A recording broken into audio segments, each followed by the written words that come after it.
But one thing that is consistent across the board is watching the riots, the looting, the so-called peaceful protests being overrun by violent mobs and the Democrat mayors doing nothing about it.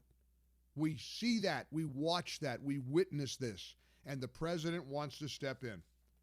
And if he steps in, man, oh man, that's going to be the kind of deal breaker that we've been expecting in 2020. That's going to be a game changer, I mean to say.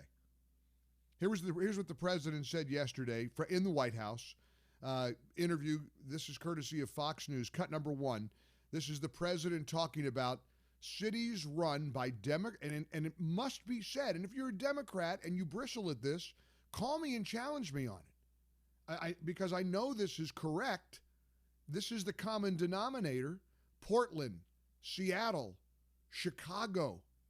We are seeing really frightening violence directed towards citizens, homeowners, police. In Chicago, it was an ambush. Apparently it was all a setup. They caused a commotion at the Christopher Columbus statue, and when the police arrived, they started pelting them with projectiles. One of them got his eye socket shattered. There were 49 police officers in Chicago injured. The president wants to step in and do something about it because the Democrat mayors don't know what they're doing. I would respectfully push back against the president of the United States. Mr. President, they do know what they're doing. This is what they must want. Here's the president yesterday talking about Portland and liberal Democrat mayors really, really blowing this all over the country. Portland was totally out of control. The Democrats, the liberal Democrats running the place, had no idea what they were doing. They were ripping down for 51 days, ripping down that city, destroying the city, looting it. The level of corruption and what was going on there is incredible. And then the governor comes, oh, we don't need any help. How about Chicago?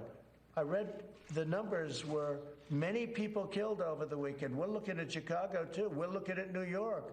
Look at what's going on. All run by Democrats, all run by very liberal Democrats, all run really by radical left. But we can't let this happen to the cities. New York was up 348%, the crime wave. So the governor has to do something about it. And if the governor's not going to do something about it, we'll do something about it. If the governor won't do something about it, we'll do something about it. Now, let me go back to the president's point that these liberal Democrats have no idea what they're doing. Do you think he's right, or do you agree with me that they know exactly what they're doing? Why aren't these local governments doing anything about these violent mobs? Do you have a theory? In St. Louis, rather than prosecute any of the mobs, members of the mob, as they let people out of jail, ostensibly for coronavirus concerns, they want to incarcerate, evidently, or certainly prosecute the homeowner in St. Louis who, with his wife, tried to protect their property with their registered legal firearms. They have put that family, that couple, through hell. They confiscated their guns. That was a week or two ago.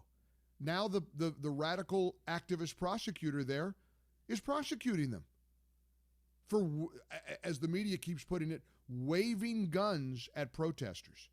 These are people who broke down a gate, who marched onto private property and threatened to harm this homeowner, what's his name, McCloskey, and his wife and his property.